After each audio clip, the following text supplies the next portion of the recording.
Waking up to the rushing water over the falls does bring a magical sense of peace. Himba Falls is known as the Montenegro Falls on the Angola side. If you have never visited, it really needs to be on your bucket list. We had to make our way back to the village of Okongwati in order to reach Van Zyls Pass.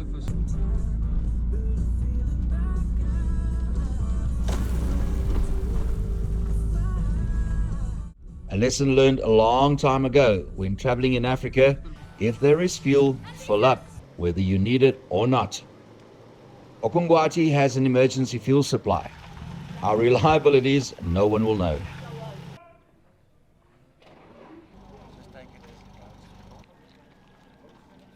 Hats off to the people who see an opportunity and make use of it.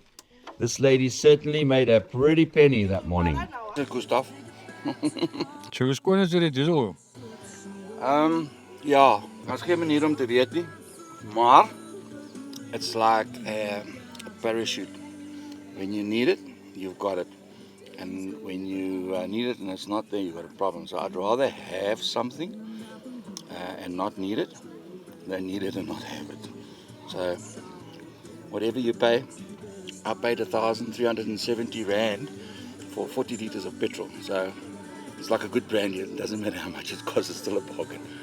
Our total distance planned for today from when we left Himba Falls this morning is around about 144 kilometers. So we've just covered the first 70.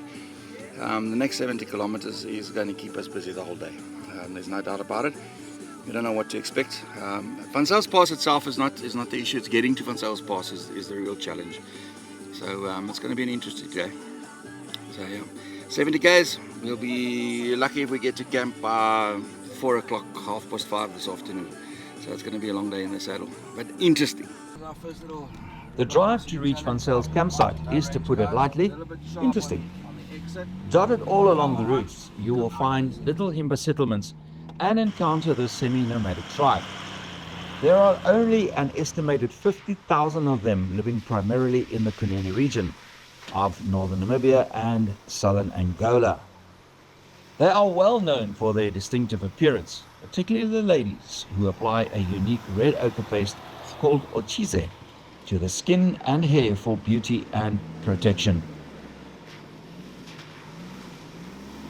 The Himba maintain strong cultural traditions, but sadly, they are losing it as they have increased contact with civilization.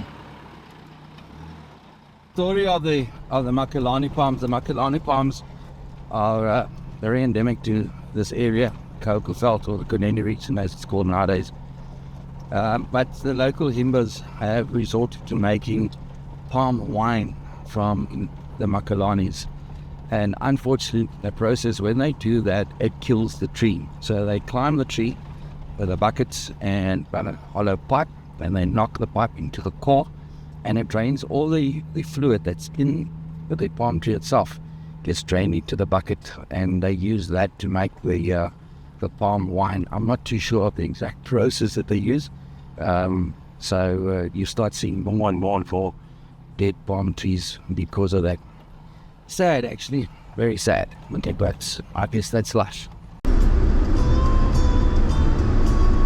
We need to go to the right there. I need to find the track that goes to the right. Sorry, Uncle Jim. Utilize my track, it's compacted, so it'll make your life easier.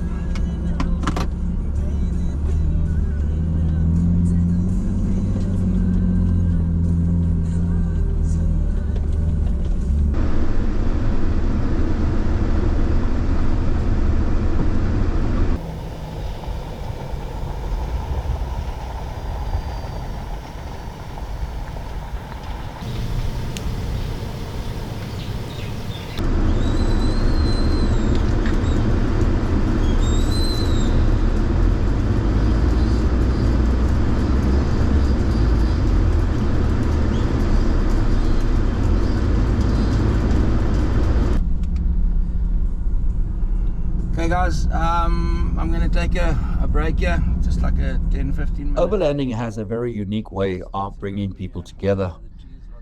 We met up with Doug and Julia Thring at the campsite in Himba.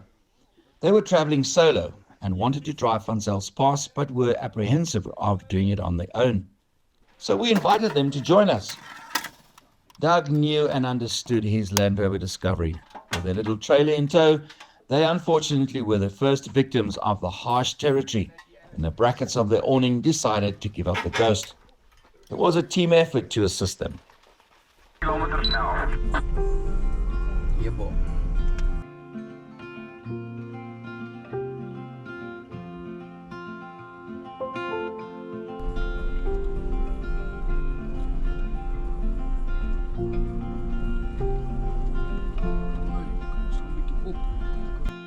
Rainy days don't seem so wet.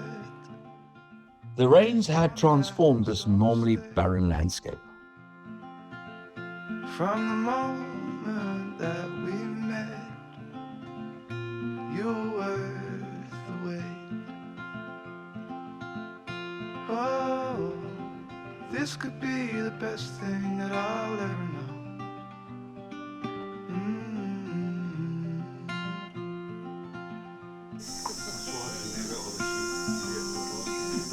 Talk for hours and never slept. Two silhouettes on the concrete steps.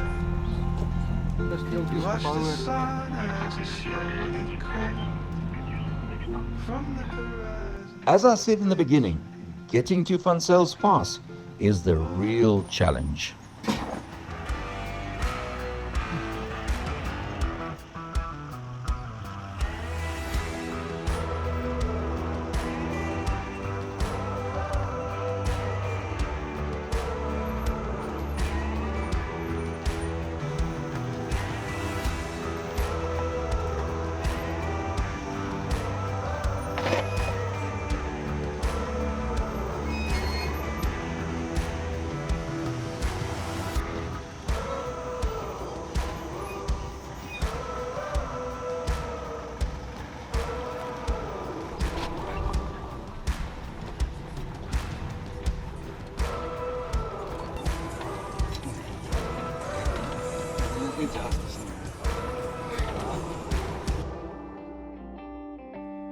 We reached the infamous Heartbreak Hill.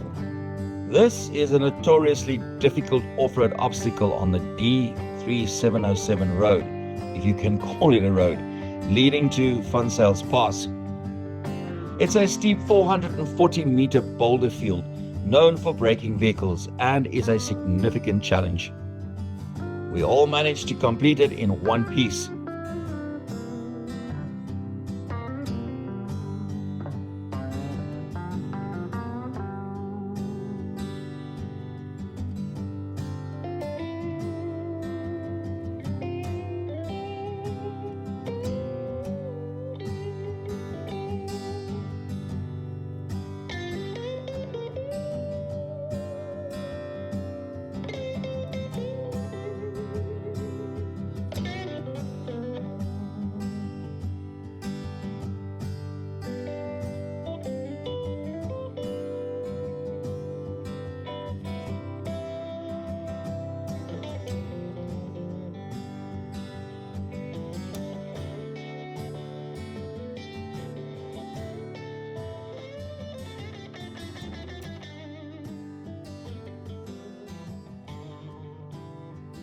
From here, the terrain flattens out somewhat, all the way to Van Zels campsite, and it is set on the banks of a dry riverbed.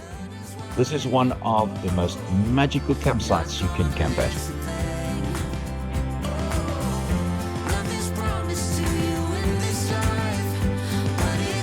By the way, our total travel time from Okongwati for the day was a mere 7 hours.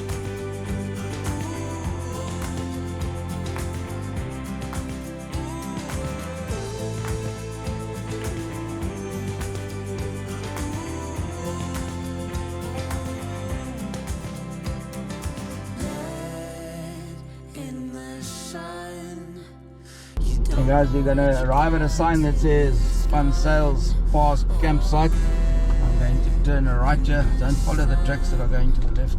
All of the best yet to come. In the sun,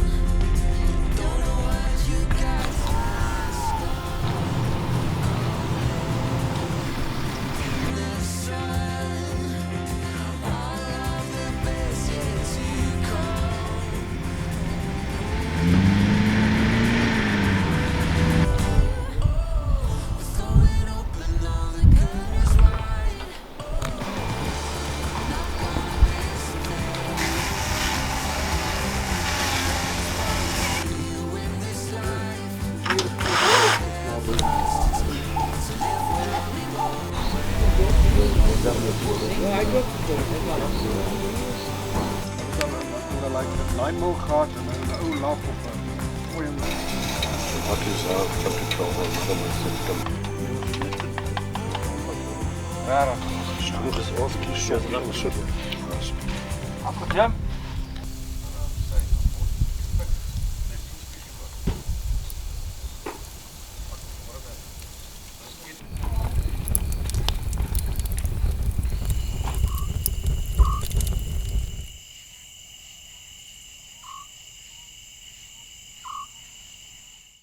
After an amazing night spent at the Van Zyls camp, it was time to head out to the start of Van Zyls Pass.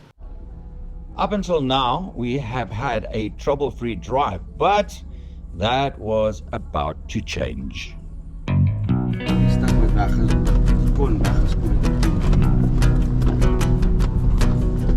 Out here dancing like an acrobat. You got more to hide than a Siamese cat.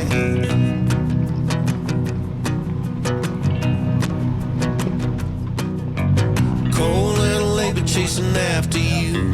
They tell you what to wear and tell you what to do.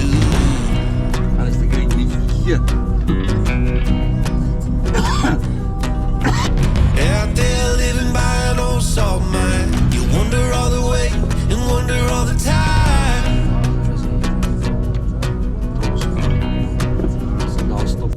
Uncle Jim struck a rock quite hard, bending his rim.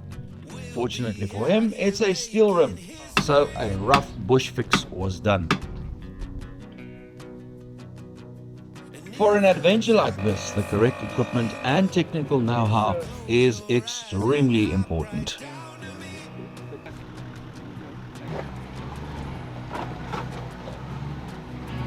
Out here dancing with a broken shoe. You're a model A, it's really coming through.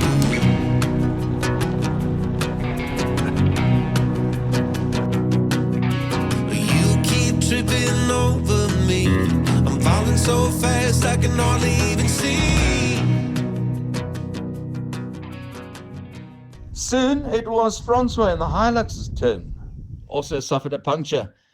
All hands on deck made light work of the issue.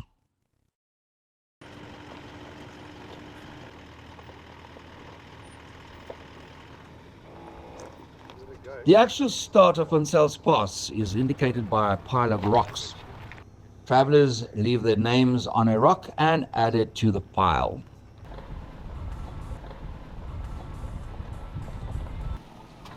We started making our way to the viewpoint over the Marienfluss. The view from here is just spectacular.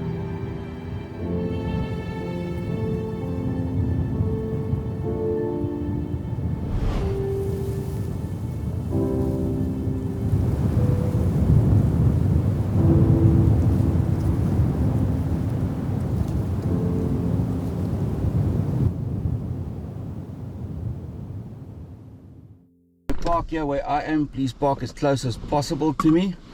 I'm going to need some guys to come and help me pack rocks, etc, etc, before we start this descent, please. It was time to tackle the most difficult part of Van Zyls Pass. There were enough reminders around to tell you to take this serious.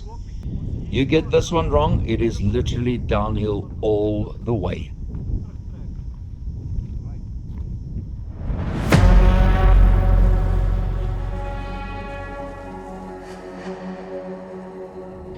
One by one, we made the descent, guided by our fellow adventurers.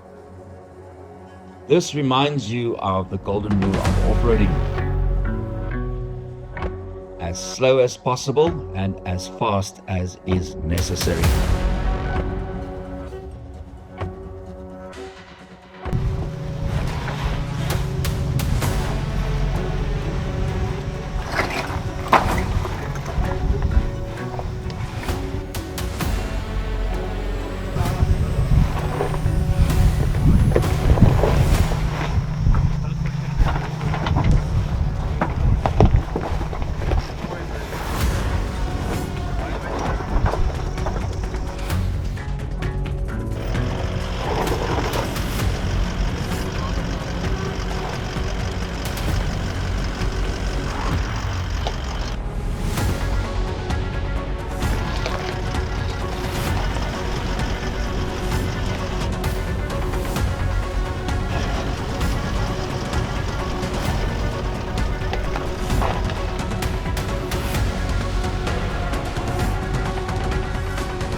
We were not out of the woods just yet.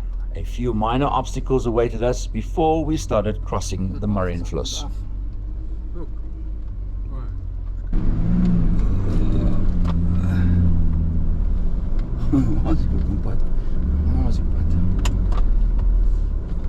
The Marienfluss is a remote scenic valley and conservancy in the Kaokoveld.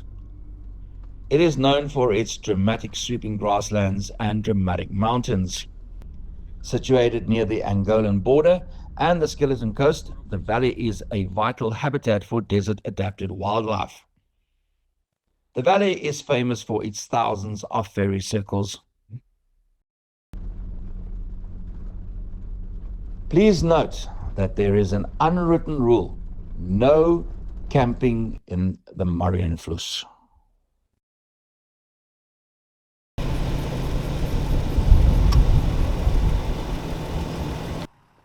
We stopped at the wreck of a pickup that was a victim of a landmine during the border wars.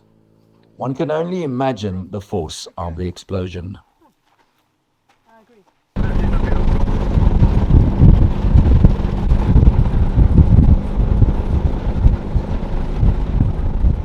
Our next aim was the Red Drum. It is a historical marker at a crucial junction near the southern end of the Hartmans Valley. Originally, it was a Celtic drum placed there as a fuel stash by Ben van Zyl, but later became a route marker. It has been replaced a couple of times. Local dialect, so we're heading in that direction. It's a little shit road like this all along. From Roydrom, our aim was the Marble Campsite, a campsite run by the local community.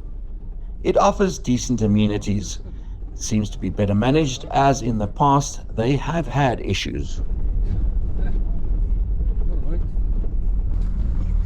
To reach Marble Camp, you have to cross what is known as Ubab's Pass. I will never forget driving this the first time ever. It was at night after doing the original recce tour of the Skeleton Coast route along with my good friend Volker Janker. It is not hectic at all, but a lapse in concentration can cost you with sidewalk cuts. Best you stay focused. We came across one of the lone stonemen of the Kaokoveld. These are dotted throughout the area and sometimes a challenge to find. We visit the old marble mine near the campsite. It used to be operational, but I do think the cost of getting these huge blocks out of here made it uneconomical. Rumor has it that all the marble taken out of the mountains are actually still here.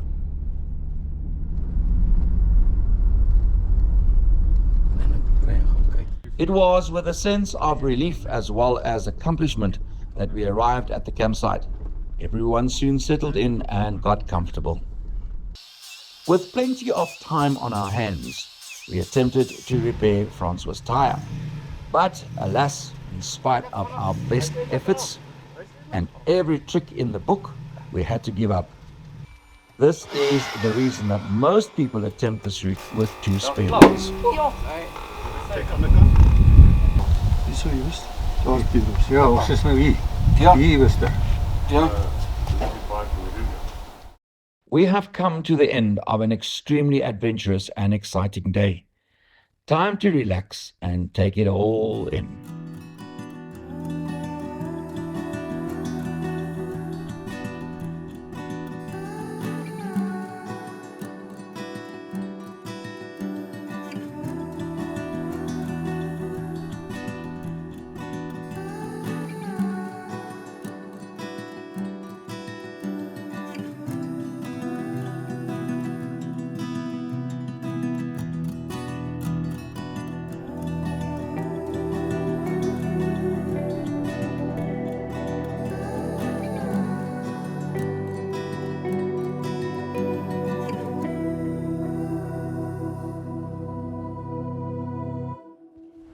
In our next video, we move on from Marble Campsite and onto the Puros Conservancy area.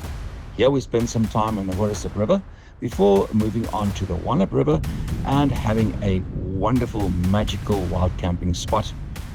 From there, it is on to Elephant Song Campsite, and we finish our adventure in Palembang.